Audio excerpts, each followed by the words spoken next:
The League of Nations was the money cartel's first attempt at world control, but Tsar Nicholas II of Russia caught on to their plot and sabotaged it. That proved to be a deadly mistake.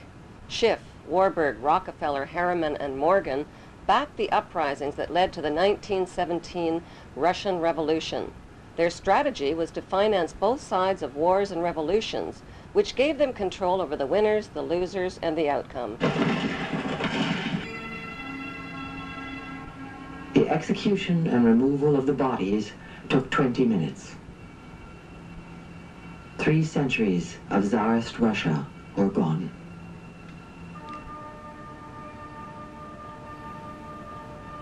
Between 1918 and 1921, 14 million Russians died from war and starvation under Lenin's Bolsheviks.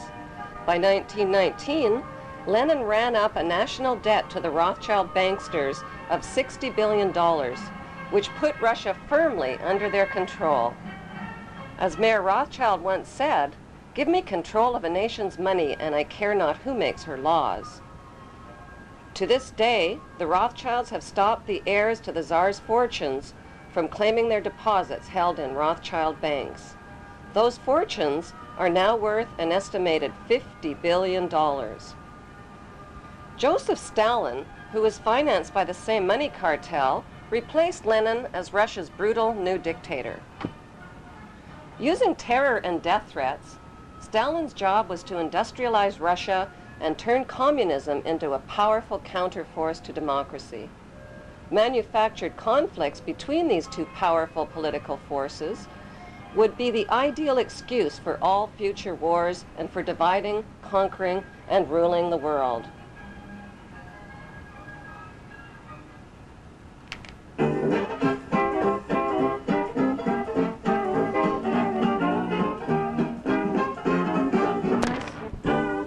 The Roaring Twenties was a decade of peace and prosperity in the United States.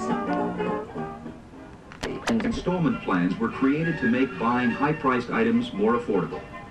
Instead of shelling out $100 for a new washing machine, consumers would put $5 down and pay $8 a month. The dangers of debt and high interest rates didn't enter the minds of most Americans, and shopping raged throughout the decade. Advertising became part of the fabric of American culture as ads dominated newspapers and magazines. Sex appeal, social snobbery, outrageous claims, and fabricated scientific studies convinced consumers to buy more. With massive corporate growth, high employment, and a post-war bull market on Wall Street, first-time American investors went on a stock market buying spree. One wanted a piece of this prosperity. People bought stock on margin or credit for as little as 10% down. They then used the stock as collateral to borrow more money to buy more stock. Then they did it again. The market was a free-for-all with no regulations of any kind. The party ended on October 29, 1929, when the stock market crashed and caught everyone off guard, everyone except the banksters. J.P. Morgan and Kuhn & Loeb sent advance warnings to their group of insiders. These Federal Reserve pirates caused the crash by printing a whopping 62% inflation rate, then raising interest rates to an alarming 6%. While the Rothschilds, Warburgs, and other Federal Reserve pirates escaped the fallout, outsiders lost everything, some of them leaping to their death from office towers. 30 of the 80 billion that industrial stocks had been worth vanished into thin air, but thin air was just another name for the international banksters. Following the crash, the Great Depression put 1/3 of the U.S. workforce out of work. The bankster-owned banks foreclosed on property and took possession of people's homes and farms. When panicked citizens lined up at banks to withdraw their hard-earned savings, the banksters gave them only 10 cents on the dollar. Bonnie Parker and Clyde Barrow decided to do something about it.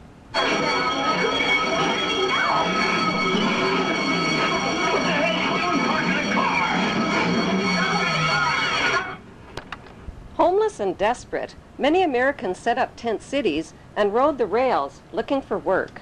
I went walking that riven-up highway. I saw above me that inland skyway. Saw below me that golden valley.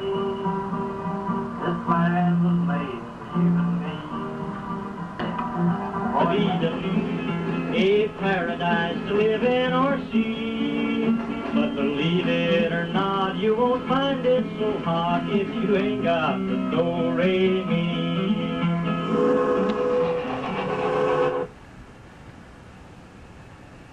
We don't want to overlook the fact that this country was on the brink of hell. We were looking and searching for anything to get us out of this mess. Communism looked very, very attractive to people. We're going to share everything, and you're not going to have to worry about being out of a job. We're going to be one great big happy family. There was a lot of baloney. You weren't, but that we believed it. Either on the trains or in jungles, you do get to talking about what this means in a broader sense, the social struggle. Why does it have to be this way when the goddamn guys on Wall Street all got millions of dollars? And I can remember being aware of the difference between the working class and the ruling class in this society, to put it in the terms that I use today. The boys coming chanting and the fog was lifting. This land was made for you and me. Congressman Louis McFadden, chairman of the House Banking Committee, claimed the crash was planned by the international bankers who sought to become rulers of us all. In his famous 1932 congressional address, he said, "Mr. Chairman, we have in this country one of the most corrupt institutions the world has ever known. I refer to the Federal Reserve Board and the Federal Reserve Banks. The Federal Reserve Board has cheated the people of the United States out of enough money to pay the national debt 3 times over. This evil institution has impoverished and ruined the people of the United States through the defects of the law which it operates and through the corrupt practices of the moneyed vultures who control it. Some people think the Federal Reserve banks are government institutions. They are not government institutions. They are private credit monopolies which prey upon the people of the United States for the benefit of themselves." Following a series of death threats, McFadden died from food poisoning, followed by a heart attack under suspicious circumstances. In his book, Wall Street and the Rise of Hitler, Professor Anthony B. Sutton shows documented evidence that U.S. corporations supplied money, gas, vehicles, and weaponry that helped Hitler launch World War II. Prescott Bush, father of George Bush and grandfather of George W. Bush, supplied raw materials and funneled vast sums of money and credit to Hitler's Third Reich.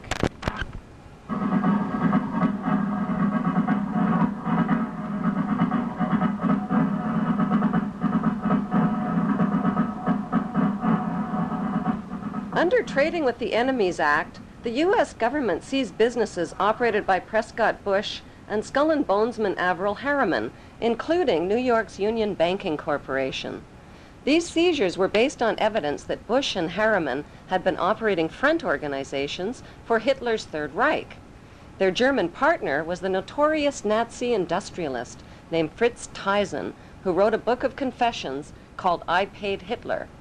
Professor Sutton lists Rockefeller Standard Oil, Henry Ford's Ford Motor Company, J.P. Morgan's General Electric, ITT, and the DuPonts as suppliers for Germany's rearmament program. But why on earth would Jewish bankers and corporations finance a monster like Adolf Hitler? It is a well-known fact that Adolf Hitler went to great lengths to cover up his family history, even arranging for the assassination of Austrian Chancellor Dollfuss, who investigated Hitler's family. The Dollfuss file, now in the hands of the British Secret Service, revealed that Adolf Hitler's grandmother, named Maria Anna Schicklgruber, worked in Vienna as a live-in housemaid at Solomon Rothschild's manor next to his hotel. The information was traced through her compulsory registration card. Solomon Rothschild was one of Mayor Rothschild's 5 banker sons. Separated from his wife, Solomon had a reputation with police as a lecherous womanizer. When Maria Anna Schicklgruber's pregnancy was discovered, she was dismissed. Adolf Hitler, the grandson of Solomon Rothschild, earned a reputation as the most evil man the world has ever known. But more evil than Adolf Hitler were the men who created and financed him.